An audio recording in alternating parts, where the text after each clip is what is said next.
हाँ hello, good evening everyone. देखो last class में ये अपना होमवर्क था, ठीक है।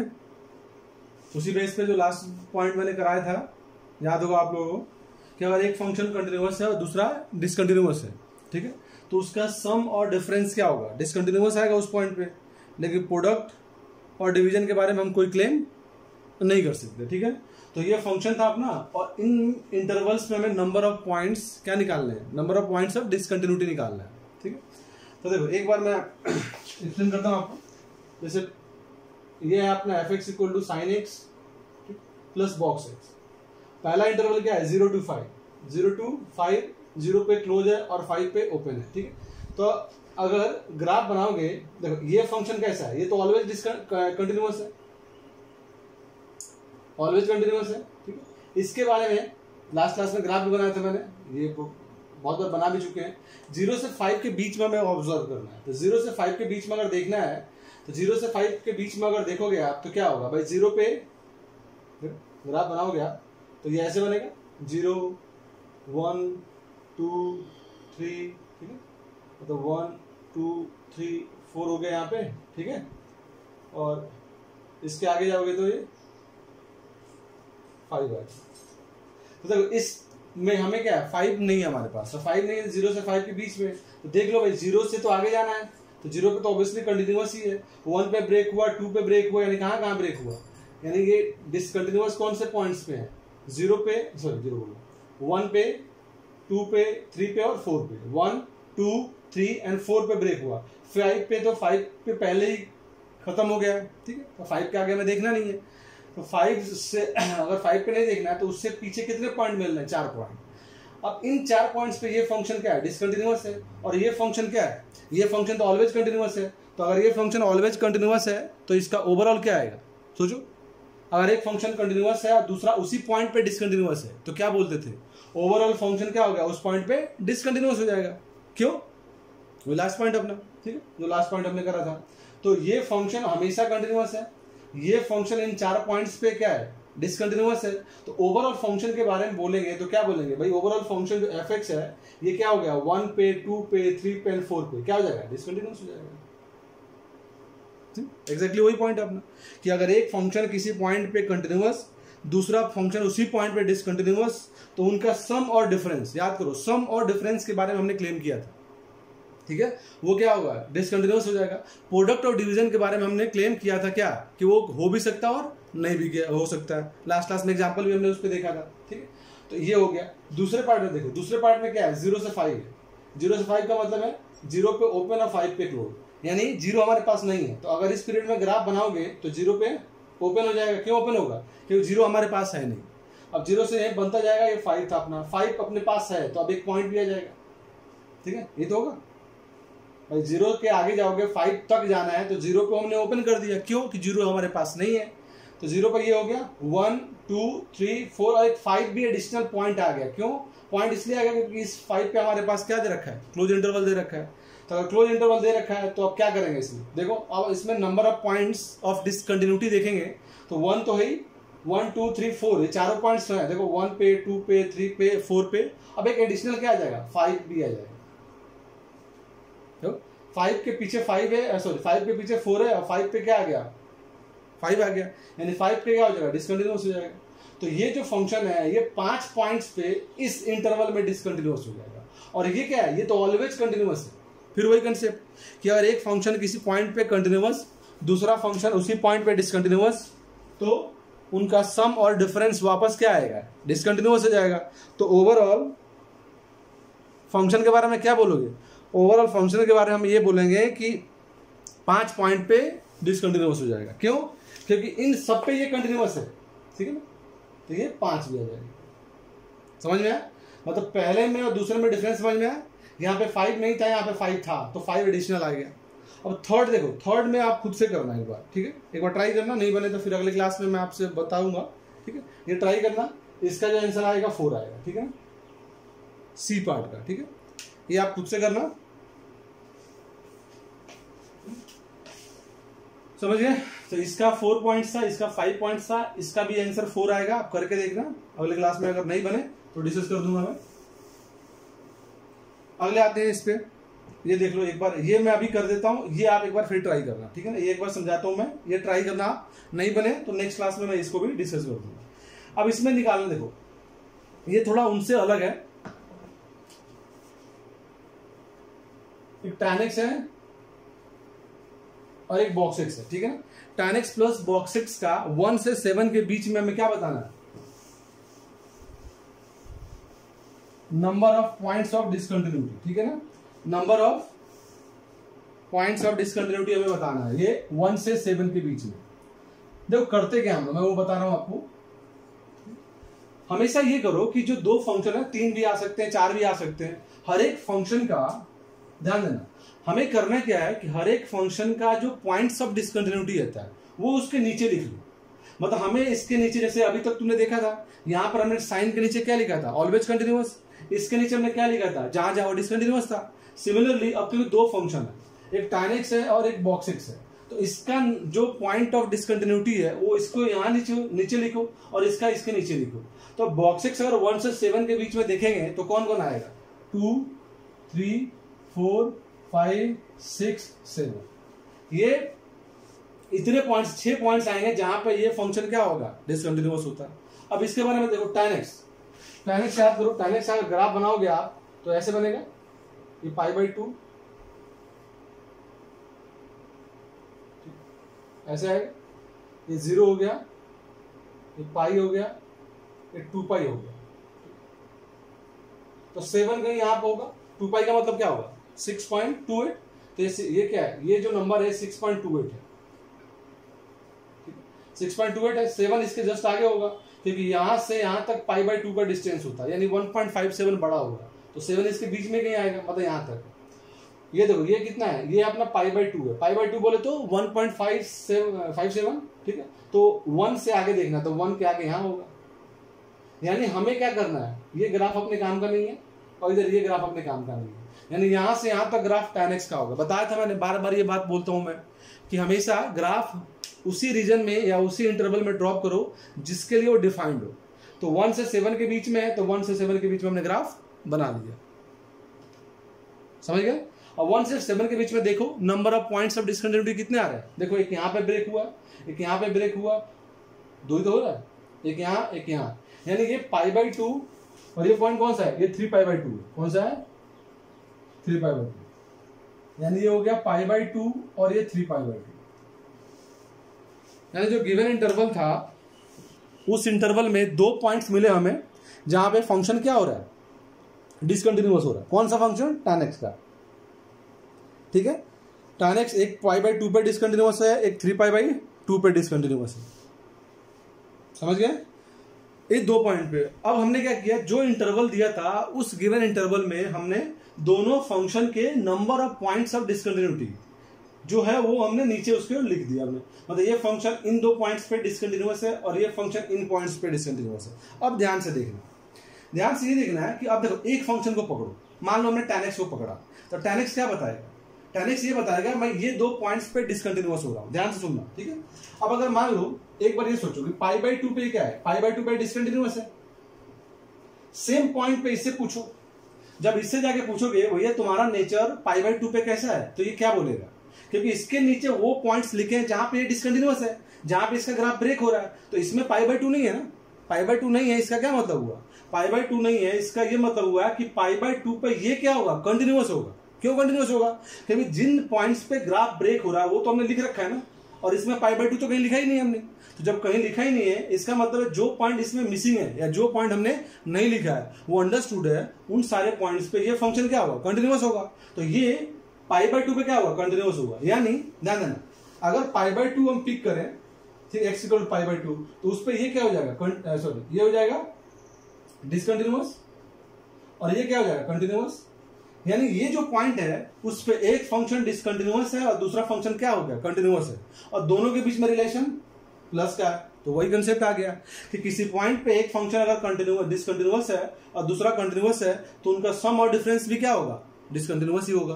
तो y जो फंक्शन है उसके लिए π/2 क्या होगा, कैसा पॉइंट होगा y के लिए, फॉर fx या y जो भी लिखा हमने उसके लिए कौन सा होगा, पॉइंट ऑफ डिसकंटिन्यूटी हो जाएगा। क्या हो जाएगा, पॉइंट ऑफ डिसकंटिन्यूटी। क्यों? क्योंकि इस पॉइंट पे ये वाला डिसकंटिन्यूअस था लेकिन ये वाला कंटिन्यूअस था, तो π/2 इसके लिए कैसा काम करेगा? डिसकंटिन्यूअस का काम करेगा। क्यों? कि किसी भी पॉइंट पर एक फंक्शन डिसकंटिन्यूअस, दूसरा कंटिन्यूअस, तो उनका सम और डिफरेंस हमेशा डिसकंटिन्यूअस होगा। ठीक है, वही प्रॉपर्टीज के अकॉर्डिंग सेम इसके लिए होगा। 3π/2 पे ये डिसकंटिन्यूअस है लेकिन इसमें 3π/2 मिसिंग है, तो 3π/2 पे पूरा का पूरा ओवरऑल फंक्शन क्या होगा? डिसकंटिन्यूअस हो जाएगा। इसमें हम 2 पे ये क्या है? डिसकंटिन्यूअस है, क्योंकि हमने वही पॉइंट लिखा है जो डिसकंटिन्यूअस है जहां पर, तो 2 पे ये डिसकंटिन्यूअस है और 2 इसके नीचे नहीं है, 2 इसके नीचे नहीं है, तो इसका मतलब 2 पे ये क्या है? कंटिन्यूअस हो गया। तो अगर 2 पे ये कंटिन्यूअस हो गया और ये डिसकंटिन्यूअस हो गया तो इनका सम और डिफरेंस का नेचर ऑब्वियसली डिसकंटिन्यूअस होगा। यानी क्या होगा? अब उसके नीचे जितने पॉइंट्स लिखे थे वहां पे 2, 3, 4, 5, 6, 7, इन सारे पॉइंट्स पे ये वाला डिसकंटिन्यूअस है लेकिन ये वाला क्या है? कंटिन्यूअस है। क्यों? क्योंकि ये पॉइंट्स इसके नीचे नहीं लिखा हमने। जो पॉइंट जिसके नीचे है इसका मतलब है वो फंक्शन उस पॉइंट्स पे डिसकंटिन्यूअस है। तो ये सारे पॉइंट्स पे ये तो डिसकंटिन्यूअस है लेकिन ये वाला फंक्शन कंटिन्यूअस है, मतलब इनका सम क्या हो जाएगा? इन सारे पॉइंट्स पे भी डिसकंटिन्यूअस होगा। तो क्या लिखेंगे हम लोग? ओवरऑल लिख लेंगे कि y equal to fx function, ठीक है ना, is discontinuous at x equal to 2, 3, 4, 5, 6, 7, π/2 and 3π/2। यानी कितने पॉइंट्स आ गए? 6 वहां पर, 2 यहां पर, 8 पॉइंट्स टोटल आ गए। यानी टोटल जो उस इंटरवल में ये फंक्शन डिसकंटिन्यूअस होगा वो 8 पॉइंट्स होंगे। ठीक है,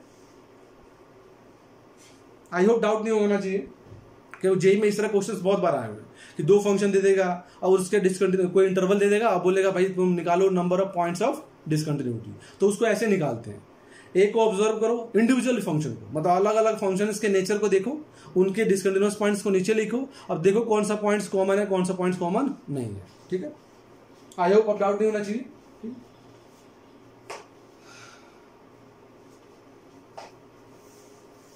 अब आते हैं थर्ड पॉइंट्स पे। ठीक है,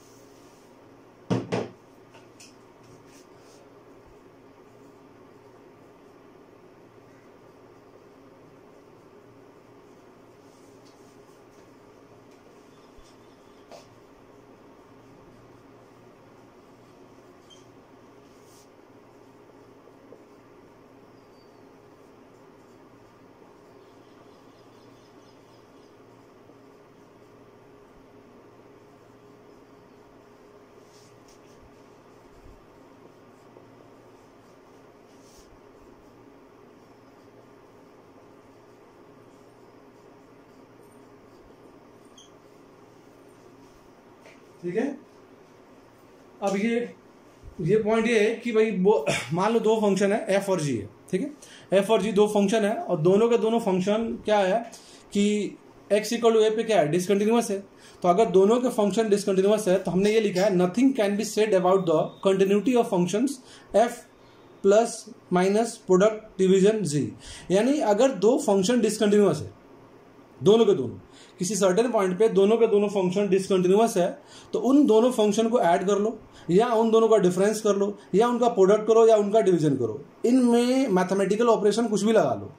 ये चारों जो मैथमेटिकल ऑपरेशन अप्लाई करके जो फंक्शन बनेगा उसके नेचर के बारे में हम कोई क्लेम नहीं कर सकते। वो कंटिन्यूअस हो भी सकता है और नहीं भी हो सकता है। ठीक है ना, तो इसलिए क्या लिखा है हमने कि भाई कुछ भी नहीं कहा जा सकता है कि अगर दोनों के दोनों डिसकंटिन्यूअस है तो। ठीक है, अब एक बार मैं रिकॉल करूं आपको, पहला पॉइंट अपना क्या था कि दोनों फंक्शन अगर कंटिन्यूअस है, याद करो पहला पॉइंट था कि दोनों फंक्शन अगर किसी पॉइंट पे कंटिन्यूअस है तो उनका ये 4 plus minus product division continuous होगा। याद है ना, 2 फंक्शन कंटिन्यूअस है तो उनका कुछ भी मैथमेटिकल ऑपरेशन अप्लाई करो उनका रिजल्टेंट क्या आएगा? कंटिन्यूअस ही आएगा। ठीक है, दूसरा पॉइंट था कि एक कंटिन्यूअस दूसरा डिसकंटिन्यूअस, तो उनका सम और डिफरेंस डिसकंटिन्यूअस था, बाकी के बारे में कुछ नहीं बोल सकते, वो हो भी सकता है और नहीं भी हो सकता है। तीसरा यह है कि अगर दोनों डिसकंटिन्यूअस हो जाए किसी पॉइंट पे तो उनका कोई भी बना लो, वो हो भी सकते हैं और नहीं भी हो सकते। तो क्या करेंगे इसमें? तो इसका ये मतलब हुआ कि आपको क्या करना पड़ेगा कि उन फंक्शंस के नेचर के अकॉर्डिंग हमें आगे प्रोसीड करना पड़ेगा। मतलब कि जो कंटिन्यूटी का, जैसे मैं अभी रिजल्ट एग्जांपल देता हूं वहां से आप समझो। देखो,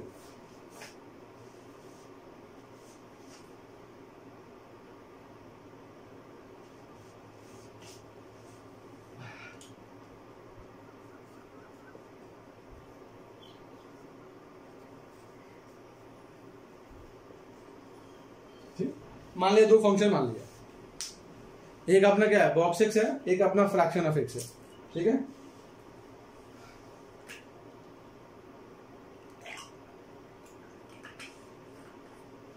ठीक है, एक बॉक्स एक्स आ गया, एक फ्रैक्शन ऑफ एक्स आ गया। दोनों के दोनों फंक्शन अगर 1 पे बोले हम लोग, तो 1 पे क्या है,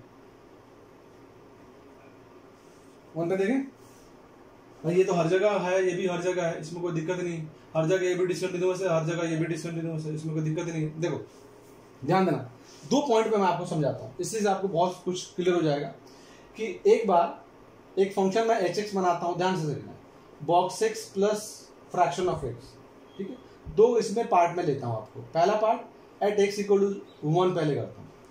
एट एक्स इक्वल टू 1 पे इसके नेचर को देखना है कि ये पूरा का पूरा फंक्शन कंटिन्यूअस है या डिसकंटिन्यूअस है, वो आपको बताना है, ठीक है ना।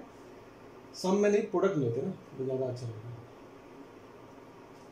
1 पे देखते हैं, तो 1 पे देखोगे तो देखो h1 क्या होगा, ये 1 समझ रहे हो ना, 1 पे ये भी डिसकंटिन्यूअस होता है, ये भी डिसकंटिन्यूअस होता है, ये तो बताने की जरूरत नहीं है, ये तो होगा। अब इसमें कंफ्यूज मत हो ना, 1 पे ये तो होता ही है, बॉक्स है। फ्रैक्शन का ग्राफ याद है ना, फ्रैक्शन क्या होता है, स्टेप ये ऐसा होगा, ये ऐसा होगा, ये 1 है ना, 1 के पीछे 1, 1 पे 0, ऐसे ही ग्राफ बनेगा। तो 1 पे ये भी डिसकंटिन्यूअस है और ये भी डिसकंटिन्यूअस है, तो h1 निकालोगे तो h1 क्या आएगा, देखो 1 का बॉक्स इंटू फ्रैक्शन ऑफ 1 का बॉक्स, ठीक है, फ्रैक्शन ऑफ 1 का बॉक्स, ठीक है। तो h1 निकालोगे तो क्या आएगा, 1 का 1 ही रहेगा, और फ्रैक्शन ऑफ 1 यानी 1 पे फ्रैक्शन तो 0 ही होगा, तो 0 हो जाएगा, ये 1 हुआ, ये 0 हुआ, 1 इंटू 0 0 आ गया। अब LHL निकालो, यानी 1 से कम, 1 से कम का मतलब हो गया बॉक्स ऑफ 1 से कम इंटू फ्रैक्शन ऑफ 1 से कम। अब देखो अगर कोई नंबर 1 से छोटा है तो उसका बॉक्स क्या आएगा, 0, और फ्रैक्शन अगर 1 से कम निकालो, ध्यान दो ये फ्रैक्शन ऑफ 1, देखो 1 पे फ्रैक्शन 0 है, 1 के पीछे फ्रैक्शन क्या आएगा, 1 आएगा। ये बहुत बार एक्सप्लेन कर चुका हूँ, जब ग्राफ पढ़ा था हमने तब भी मैंने बहुत बार बताया था। तो देखो ना 1 पे वैल्यू 0 है, फ्रैक्शन ग्राफ है ना, 1 पे वैल्यू 0 है, 1 के पीछे जाओगे तो 1 के पीछे जाते यहाँ पहुंच जाएंगे, और ये वैल्यू कितना है, 1 है ना, तो 1 के पीछे फ्रैक्शन कितना आएगा, 1 आ जाएगा। तो ये 0 था और ये 1 था, प्रोडक्ट 0 हो गया, यानी अपना फंक्शन का वैल्यू 0, LHL 0। अब RHL देखते हैं, RHL 1 से आगे फ्रैक्शन ऑफ 1 प्लस, ध्यान देना 1 प्लस का बॉक्स क्या आएगा, 1 ही आएगा, और 1 प्लस का फ्रैक्शन, यानी ये 1 था, 1 के जस्ट आगे तो 0 ही तो है, 0 ही है ना 1 पे, 1 के थोड़ा आगे भी 0 ही रहेगा, तो ये 0 आ गया। अब देखो h1 भी 0 है, ये LHL है, LHL भी 0 है, और ये RHL है, RHL भी क्या आएगा 0, यानी तीनों आपस में इक्वल हो गया, तीनों आपस में इक्वल हो गया और फाइनाइट हो गया। तो फंक्शन का नेचर क्या होगा बताओ, कंटिन्यूअस हो गया। फंक्शन नेचर कैसा होगा, कंटिन्यूअस होगा h1 पे। अब देखो दोनों के दोनों इंडिविजुअल फंक्शन, ये भी 1 पे डिसकंटिन्यूअस था, ये भी 1 पे डिसकंटिन्यूअस था, लेकिन प्रोडक्ट क्या आएगा, देखो प्रोडक्ट इसका कंटिन्यूअस आ गया। तो कहने का मतलब हो गया कि अगर 2 इंडिविजुअल फंक्शन किसी पॉइंट्स पे डिसकंटिन्यूअस है, दोनों का दोनों, ये भी है और ये भी है, तो उनका प्रोडक्ट लो, अब तो मैंने एक किया ना, प्रोडक्ट लो, उनका डिवीजन लो, डिफरेंस लो या समेशन लो, उनके नेचर में कुछ भी हो सकता है, वो कंटिन्यूअस भी हो सकते हैं और डिसकंटिन्यूअस भी हो सकते हैं। तो ये पता कैसे लगाएंगे, तो फंडामेंटल कंसेप्ट ऑफ कंटिन्यूटी, जो कंटिन्यूटी में हमने करा है कि भाई LHL RHL और फंक्शन का वैल्यू तीनों आप निकालो, बारी बारी से चेक करो, कंटिन्यूटी के अगर कंसेप्ट को फॉलो करते हैं तो बोल देंगे हम भाई कंटिन्यूअस है, नहीं किया तो बोल देंगे डिसकंटिन्यूअस है। जैसे यहाँ पर देखो दोनों डिसकंटिन्यूअस होने के बावजूद उनका प्रोडक्ट 1 पे क्या आएगा, कंटिन्यूअस आएगा। अब देखो सेम फंक्शन को 0 पे चेक करते हैं एक बार, ठीक है, सेम मान लो दूसरा में एट x इक्वल टू 0। अब x इक्वल टू 0 पे चेक करो, सेम वही बात, h0 0 ही आ जाएगा, कोई दिक्कत ही नहीं है। LHL मतलब 1 से कम, तो 1 से कम का बॉक्स इंटू 1 बोलना, 0 से कम का बॉक्स और 0 से कम का फ्रैक्शन, ये तो आएगा। अब 0 से पीछे बॉक्स क्या आएगा, -1, ये तो -1 आ गया, 0 के पीछे मतलब देखो ऐसा ग्राफ 0 है, तो देखो जीरो था, ये बॉक्स फ्रैक्शन ऑफ एक्स का ग्राफ, जीरो पे जीरो है, जीरो के जब पीछे जाओगे तो यहाँ पहुंच जाओगे ना थोड़ा सा, तो जब यहाँ पहुंचोगे तो ये वैल्यू कितना है 1 है, तो जीरो के पीछे ये कितना है 1 है, तो कितना हो जाएगा -1, एंड इनका LHL कितना आ गया -1, RHL निकालो,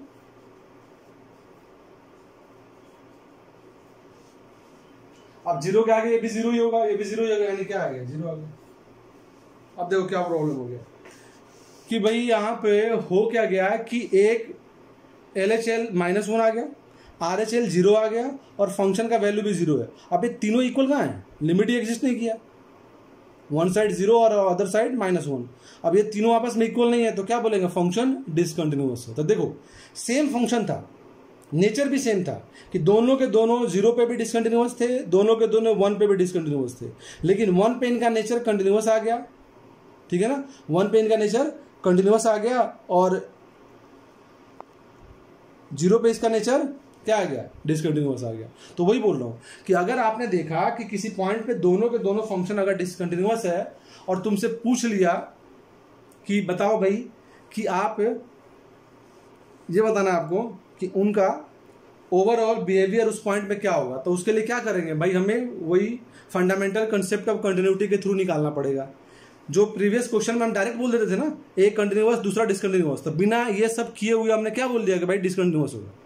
लेकिन अगर दोनों डिसकंटिन्यूअस हो गए ना तो उनका कोई भी रिलेशन हो, चाहे प्रोडक्ट का, डिवीजन का, कुछ भी आए, हमें चेक करना पड़ेगा पूरा का पूरा, तभी हम उसके बारे में क्लेम कर सकते हैं कि फंक्शन कंटिन्यूअस है या नहीं है। ठीक है ना, डाउट तो नहीं है, नहीं होना चाहिए, ठीक है। देखो नेक्स्ट पॉइंट बड़ा इंपॉर्टेंट पॉइंट है, इसमें जेईई में क्वेश्चंस भी आया था, अभी बार बार आते भी रहते हैं। क्या लिखा है, देखो, if a continuous function takes only rational और irrational values then it is a constant function. ध्यान से पढ़ना, इफ अ कंटिन्यूअस फंक्शन, यानी उसने गिवन क्या है कि फंक्शन कंटिन्यूअस है, पहले बोल दिया ना कि भाई फंक्शन का नेचर कैसा है, कंटिन्यूअस है। फिर उसके बारे में आगे बता रहा है कि टेक्स ओनली रैशनल और इरेशनल, यानी या तो रैशनल ले रहा है या इरेशनल ले रहा है। इसका मतलब समझो कि जैसे मान लो गिवन है, ध्यान देना, एक क्वेश्चन देता हूं मैं, वही शायद जेईई में पूछा है कि fx is a continuous function, ऐसे दे दिया f r2q, ठीक है, मतलब रियल नंबर 2 रैशनल नंबर तक डिफाइंड है, ठीक है। f ऑफ मान लो 1 equal to 10, then find f of 5। पढ़ो, Q फॉर रैशनल, मतलब उसने ये दिया है कि भाई fx एक कंटिन्यूअस फंक्शन है जो fr2 यानी रियल नंबर से रैशनल नंबर में डिफाइंड है। f1 की वैल्यू 10 दे दिया, तो we have to find the value of क्या, f10 सॉरी f5। ध्यान समझना, इससे पहले मैं आगे बोलता हूँ, एक कंसेप्ट आपको पता होना चाहिए कि जो नंबर लाइंस पे नंबर्स का जो डिस्ट्रीब्यूशन होता है, देखो समझो यहाँ कि मान लो अगर कोई यहाँ पर रैशनल नंबर, रैशनल मतलब क्यू है, यहां से समझो, मान लो ये नंबर रैशनल है, तो इसका जस्ट नेक्स्ट जो नंबर होगा ना, अगला, जस्ट अगला, अगर एक नंबर रैशनल है, मान लो यहाँ पर 1 है, ये 1 है, तो 1 का जस्ट अगला जो नंबर होता है, जस्ट नेबरहुड में जस्ट अगला नंबर, वो क्या होगा, वो इरेशनल नंबर होगा। इसका जस्ट अगला क्या होगा, रैशनल होगा, इसका जस्ट अगला फिर इरेशनल, यानी rational irrational rational irrational rational irrational, इस तरीके से नंबर का डिस्ट्रीब्यूशन होता है, ठीक है। नंबर लाइन पे जो नंबर्स डिस्ट्रीब्यूट होते हैं वो इसी तरीके से होते हैं कि अगर मान लो 1 है तो 1 के जस्ट आगे वाला नंबर जो आएगा वो इरेशनल नंबर आएगा, उस नंबर के जस्ट आगे वाला नंबर क्या होगा, वो रैशनल नंबर होगा। तो पूरे रियल नंबर में या कहीं भी अगर लगातार नंबर आप सोचते हो तो हमेशा रैशनल के बाद इरेशनल होता है, साइमल्टेनियसली इरेशनल के बाद रैशनल नंबर आता है, ठीक है ना। ये हमेशा नंबर डिस्ट्रीब्यूट होते हैं इस तरीके से। तो हमें क्या दिया है, दो बातें दी है, एक कि फंक्शन का नेचर कैसा है, कंटिन्यूअस है, दूसरा कि फंक्शन का वैल्यू 1 पे क्या है, 10 है। ध्यान से समझना। अब क्या करना है कि अगर मान लो हम ग्राफ इसका ड्रॉ करें, बनाए ग्राफ इसका हम लोग, तो देखो ये 1 हो गया, 1 पे इसका वैल्यू 10 है। ध्यान देना, यही समझने वाली बात है कि 1 पे इसका वैल्यू 10 आ गया, ठीक बात है। देखो हम पूरी ग्राफ प्लॉट कर आर में है, तो पूरे आर में इसका ग्राफ प्लॉट कर रहे हैं हम लोग। तो अगर ग्राफ इसका प्लॉट करोगे तो देखो 1 पे अगर 10 है और फंक्शन का नेचर कंटिन्यूअस है, तो ग्राफ के पास 3 तरीके हैं आगे या पीछे बढ़ने के। मान लो कोई बोले कि भाई आप यहाँ पे या इसके आगे वाले पॉइंट पे वैल्यू बताओ, तो इसके पास 3 रास्ते हैं। ग्राफ या तो इंक्रीज करेगा, या तो डिक्रीज करेगा, या सीधी जाएगा। ये तो होगा भाई ग्राफ के पास। मान लो यहाँ से तुम ग्राफ बना रहे हो, तुम इसका इस फंक्शन का एफ का ग्राफ बना रहे हो तुम, 1 पे 10 दिया हुआ, तो हमने 10 पॉइंट कर लिया। अब अगर ग्राफ बनाएंगे क्योंकि फंक्शन कंटिन्यूअस है तो ब्रेक नहीं होगा ही, तो उसके पास 3 ऑप्शन है, या तो वो इंक्रीज करेगा, या तो डिक्रीज करेगा, या फिर वो कांस्टेंट जाएगा। यही तो 3 होगा, समझ रहे हो ना। अब ध्यान देना, मान लो इसका अगला पॉइंट ये है, इस पे वैल्यू निकाल लो। तो देखो अगर ये 10 है, ध्यान से देखो, अगर ये 10 है तो इसके ऊपर वाला नंबर, जस्ट जो ऊपर वाला नंबर होगा वो कैसा होगा, ये अगर 10 है, 10 कैसा नंबर होता है, रैशनल नंबर, तो जस्ट उसके आगे वाला नंबर क्या हो जाएगा, इरेशनल होगा। ये तो अभी पढ़ा हमने कि भाई कोई नंबर अगर रैशनल है तो उसके जस्ट ऊपर वाला नंबर इरेशनल होगा, जस्ट नीचे वाला नंबर भी इरेशनल होगा। तो अगर तुम ये ग्राफ प्लॉट कर, ध्यान देना, अगर तुम ये ग्राफ बना रहे हो तो ये 10 था ना, इसके जस्ट ऊपर जो जाओगे वो कैसा नंबर होगा, वो तो इरेशनल हो जाएगा। क्यों? क्योंकि भाई नंबर का डिस्ट्रीब्यूशन ही ऐसे ही है, एक रैशनल है तो उसका आगे वाला इरेशनल है। तो अगर तुम ग्राफ को प्लॉट करोगे तो ये 10 था, तो ये क्या हो जाएगा, ये तो इसके जस्ट ऊपर इरेशनल आ जाएगा। अब जैसे तुम यहां से ग्राफ यहां पहुंचे हो तो ये क्या होगा, रैशनल से इरेशनल पहुंच गया। जबकि उसने क्या बोला, उसने ये बोला कि ये केवल रैशनल वैल्यू देगा भाई, तो ये तो ले नहीं सकता वो, समझ रहे हो ना। क्योंकि ये 10 था, इसके ऊपर वाला इरेशनल आ गया, फिर इसके ऊपर जाओगे तो ये रैशनल आएगा। तो मान लो ये रैशनल था और ये भी रैशनल है, इसके बीच में एक इरेशनल आ गया। तो या तो इसके पास 2 तरीके हैं कि भाई इसके पास यहां से यहां जाना हो तो जंप करके जाए, यानी देखो जंप करने का मतलब क्या हुआ कि अगर ये 10 था तो इसके जस्ट आगे वाला वैल्यू में यहां जाए, देखो ना थोड़ा आगे पहुंच गया ना, ये 10 था, 10 के ऊपर वाला रैशनल हो गया तो थोड़ा जंप करके ऊपर चला गया। तो अगर इस तरीके से बनाओगे तो ग्राफ का नेचर कैसा होगा, ग्राफ का नेचर तो डिसकंटिन्यूअस हो जाएगा। क्लियर हो रहा है ना, क्यों हो रहा है, ये पॉइंट कंटिन्यूअस क्यों नहीं गया, क्योंकि कंटिन्यूअस इसलिए नहीं जा रहा है क्योंकि देखो यहां से जब यहां तुम बनाओगे ना तो बीच में जैसे बनाओगे तो ये 10 है और ये 10 के ऊपर वाला रैशनल है, ये बीच में क्या होगा, ये बीच में तो इरेशनल होगा ना। ये ऐसे देखो, ये ऐसे है, ये फिर ये ऐसे है और ये ऐसे है। ये 10 था, ये 10 के ऊपर वाला इरेशनल, उसके ऊपर वाला रैशनल, फिर इरेशनल, फिर रैशनल, फिर इस तरह से नंबर को डिस्ट्रीब्यूट किया हमने। तो अगर ये 10 था तो इसके ऊपर इरेशनल है, फिर इसके ऊपर रैशनल होगा। तो क्योंकि ये केवल रैशनल वैल्यू ही देगा तो उस केस में 10 के जस्ट ऊपर नहीं ले सकता, उसको होल या ओपन सर्कल बनाना पड़ेगा, ये छोड़ना पड़ेगा उसको। तो ये क्लोज हुआ, फिर उसके ऊपर यहाँ क्लोज हुआ, बीच में छूट गया। अब बीच में छूटने का मतलब ग्राफ को जंप करना पड़ा, और जैसे जंप किया फंक्शन कैसा हो गया, डिसकंटिन्यूअस हो गया। तो उसने बोला क्या, भाई ये तो कंटिन्यूअस है। तो इसका क्या मतलब होगा, इसका ये मतलब है ऊपर जा ही नहीं सकता। क्यों नहीं जा सकता, क्योंकि ऊपर जाएगा तो 10 के जस्ट ऊपर वाले वैल्यू को अटेंड करके जाएगा। क्यों करना पड़ेगा, क्योंकि कंटिन्यूअस दिया हुआ है, उसको जंप कर नहीं सकता वो। तो जंप नहीं करेगा, अगर उसको लेके जाएगा तब वो इरेशनल वैल्यू हो जाएगा। इरेशनल होने का मतलब है वो डिफाइंड ही नहीं होगा फिर तो ऊपर जंप करके जाएगा, और जंप करके जाएगा तो ये डेफिनेशन ब्रेक हो जाएगा, तो भाई ऊपर नहीं जा सकता। सेम नीचे के लिए कि भाई अगर ये 10 था तो जस्ट उसके नीचे वाला नंबर क्या था, वो भी इरेशनल था, ये रैशनल हुआ तो जंप करके नीचे आना पड़ेगा। तो जंप करके अगर नीचे आना पड़ेगा तो फिर वापस डिसकंटिन्यूअस हो जाएगा, जबकि उसने क्या दिया है, कंटिन्यूअस है। तो इसके पास क्या ऑप्शन बचा भाई, केवल कांस्टेंट हो जाएगा, यानी ये स्ट्रेट लाइन बनाया ऐसे, यानी क्या हो जाएगा, F5 भी क्या आएगा, 10 आएगा। देखो वही हमने पॉइंट लिखा है हमें कि अगर एक फंक्शन क्या लिखा था, याद करो, अगर एक फंक्शन किसी पॉइंट पे, सॉरी एक फंक्शन अगर कंटिन्यूअस है और वो केवल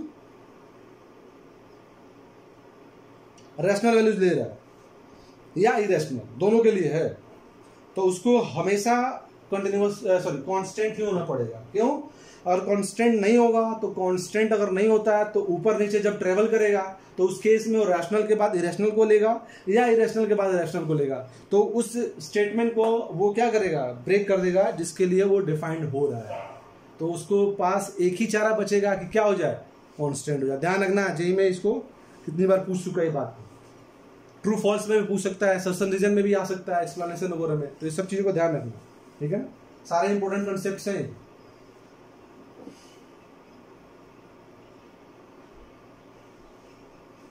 ठीक है, कोई डाउट? चलो अगला ये होमवर्क दिया मैंने। अब इसमें देखो बच्चा क्या अपना एक अपना टाइप्स और डिसकंटिन्यूटी बचा हुआ है, ठीक है। दो नेचर ऑफ दो तरीके होते हैं, रिमूवल और नॉन रिमूवल, नेक्स्ट क्लास में करेंगे वो, ठीक है। दो कंसेप्ट इसमें बचा हुआ है, एक टाइप्स ऑफ डिसकंटिन्यूटी, एक IMVT इंटरमीडिएट वैल्यू थ्योरम, ठीक है, वो करेंगे नेक्स्ट क्लास में।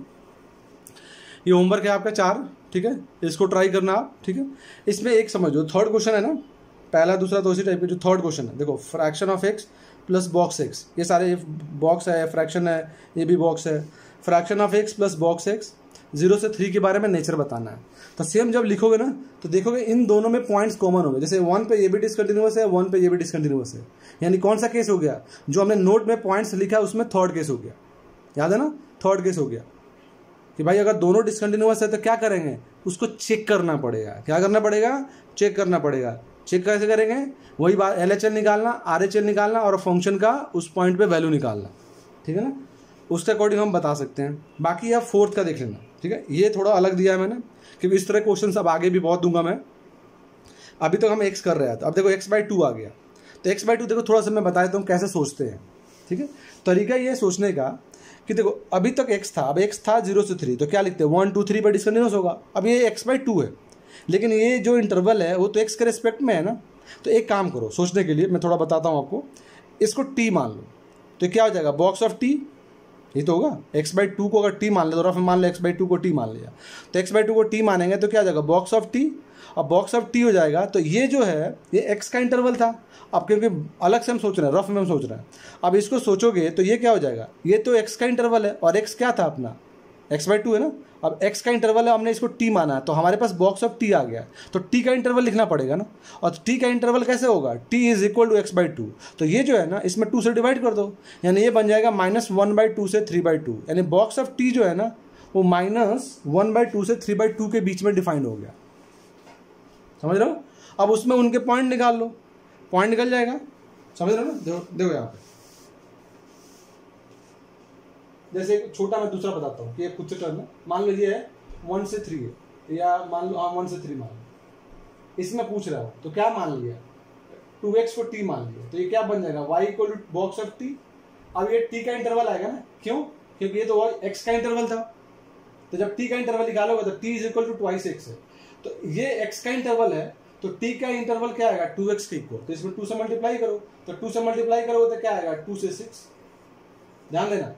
अब ये अपने पास एक नया क्वेश्चन बन गया, थोड़ी देर इसके लिए भूल जाते हैं, एक नया क्वेश्चन बन गया जिसमें y equal to box of t है वेयर t बिलोंग्स टू 2 से 6, तो ये कहाँ डिसकंटिन्यूअस होगा बताओ, ये तो वही बात है, कौन कौन से पॉइंट पे होगा, 2 पे होगा नहीं, यानी 3 4 5 6, ये तो होगा। ये जो है इस इंटरवल में इतने पॉइंट्स पे डिसकंटिन्यूअस हो जाएगा, कौन, ये वाला फंक्शन। लेकिन क्वेश्चंस में देखोगे तो भाई वो तो हमारे x दिया है ना, हमारे पास वो तो t तो है नहीं, क्योंकि सब काम तो हमें x में करना पड़ेगा, तो सब काम x में करना पड़ेगा। तो देखो हमने माना ये था, तो अगर माना ये था तो x का वैल्यू निकालोगे तो x किसके इक्वल है, t/2 के इक्वल है, ध्यान देना यहीं पे। अभी तक जो हमने ये काम किया वो t के रिस्पेक्ट में किया, लेकिन आउटपुट या जो आंसर देंगे वो हमेशा x के रिस्पेक्ट में देंगे। तो कैसे करेंगे हम लोग, अब ये y इक्वल टू जो 2x है इतने पॉइंट पे आ चुका है, तो t का जो वैल्यू है वो x क्या है t/2 है, तो जो t ये सब के किसके वैल्यू है, t के वैल्यू है ना, ये सारे t के रिस्पेक्ट में है। अब अगर x का वैल्यू लोगे तो t/2 है ना, तो जो भी t का तुमने लिख रखा है इनपुट उसमें x में कैसे चेंज करेंगे, डिवाइडेड बाई 2, यानी इसमें 2 से डिवाइड कर दो, समझ रहे हो। तो 2 से डिवाइड करोगे तो क्या आएगा, देखो 3/2 यानी 2, 5/2 और ये 3, यानी कोई पूछे इतने इंटरवल में ये फंक्शन कितने पॉइंट्स पे डिसकंटिन्यूअस है, 4 पॉइंट्स पे। कौन से पॉइंट है, 3/2 2 5/2 एंड 3। समझ गए, आई होप क्लियर होना चाहिए कि फंक्शन को हमने क्यों मान लिया, क्योंकि वो थोड़ा सा चेंज मोड में था वो, ठीक है ना, उसका मोड चेंज हो गया था, पहले x था सडनली 2x या कुछ भी आ सकता है, 3x आ सकता है, x/3 आ सकता है, कुछ भी आ जाए, ठीक है ना। बहुत लोग क्या करते हैं कि बिना इतना किए वो समझ जाते हैं, लेकिन थोड़ा सा जैसे प्रैक्टिस करोगे ना अपने आप आपको समझ में आना शुरू हो जाएगा कि कैसे करते हैं। अभी डायरेक्ट मैं बताऊंगा तो थोड़ा कंफ्यूज हो जाओगे, ठीक है। इस प्रोसेस के यहाँ पर पहुँचोगे ना, इस प्रोसेस के साथ, तो फिर आपको कभी डाउट नहीं होगा। और जैसे 2-3-4 क्वेश्चन कर लोगे ना इसमें, फिर अपने आप मैं जब इसका डायरेक्ट वाला मेथड बताऊंगा तो तुरंत आप उसको क्या कनेक्ट कर पाओगे। समझ गए ना। फिर मैं एक बार समझा देता हूँ कि हमें ये पूछा था इस पॉइंट में, इस इंटरवल में नंबर और डिसकंटिन्यूअस, तो मैंने क्या किया, इसको टी मान लिया। अब सिंस फंक्शन क्या बन जाएगा, Y equal to box of T, ये एक्स का इंटरवल था तो हमें टी का इंटरवल लिखना पड़ेगा। और टी का इंटरवल कैसे लिखेंगे, since x 2x equal to T, ये तो था, तो जो x में था उसमें 2 से मल्टीप्लाई कर दिया तो 2 टी का इंटरवल आ गया। अब हमारे पास क्या बन गया, y equal to box of T where t belongs to 2 से 6, और 2 से 6 में ये कहाँ पर होगा, 3 4 5 6, इतने पे डिसकंटिन्यूअस होगा वो। अब हमें वापस x में जाना है, तो x में जाने के लिए हमें करना क्या है भाई, जो अभी x को t में डाला था अब t को x में डालेंगे, यानी x is equal to T by 2 हो जाएगा। तो जो भी t का वैल्यू तुमने निकाला है जस्ट डिवाइडेड जो भी है उसको डिवाइडेड बाई 2 कर दिया, तो क्या हो जाएगा 3/2 4/2 5/2 एंड 6/2। देखो सारे के सारे इसी इंटरवल में है, दिख रहा है 3/2 एंड क्या 1.5, देखो इसी में आ गया, तो ये 4 पॉइंट आ गया। सेम इसका निकाल लेना अलग से रफ में, फिर इसको नीचे लिख देना आराम से, फिर यहाँ से आप कनेक्ट कर लेना, ठीक है ना, कोई डाउट नहीं है ना। चलो ठीक है, प्रैक्टिस कर लेना चीज़ों को, ठीक है, नेक्स्ट क्लास में फिर मिलते हैं, चलो।